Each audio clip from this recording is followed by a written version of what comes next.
My name is Jared and this is Horror October. Today's recommendation is The Orphanage 2007, directed by J.A. Bayona. The Orphanage is a very, very good horror movie. It is incredibly scary, delivering some of the best scares of any movie in the past, 40 years. Everything works perfectly in unison, from the music, to the acting, to the editing, and very notably the cinematography, which at times feels like you're going on a 2-hour walk through an art museum rather than watching a movie. I have always been more of a story guy than a cinematography guy, but I can appreciate excellence when presented to me. But what is the story? The Orphanage starts out with Laura, Carlos, and Simon. Laura was adopted by an orphanage when she was younger and returns to the same orphanage with plans to reopen as a facility for disabled children. Simon starts to tell Laura about a friend he made named Thomas, who wears a sack over his head.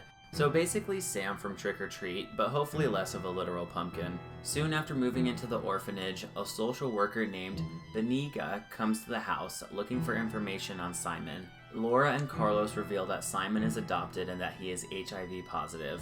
Benigna is found later that night snooping/trespassing in the orphanage's coal shed, but she flees before Laura has a chance to confront her. The next day, Simon and Laura get into an argument and Simon gets angry, telling Laura that his friend, Thomas, told him Laura is not his real mother and that he's going to die soon. Is Simon just a troubled child, or is something far more sinister going on? Who is the social worker and what is her involvement in the story? Does Laura's connection to the orphanage from childhood factor in? The Orphanage expertly asks all of these questions and more, and the story does not disappoint in terms of answering them. A lot of movies, especially horror movies, make a living off asking good questions, but when the bill comes due to actually answer, they fall flat and audiences leave disappointed. The Orphanage is not a huge, flashy movie with houses exploding or giant CGI monsters, but it does an amazing job of telling a good story, and that is what movies are supposed to be about. I mentioned earlier I am more of a story person, and The Orphanage is way up there in terms of top story told in a horror movie.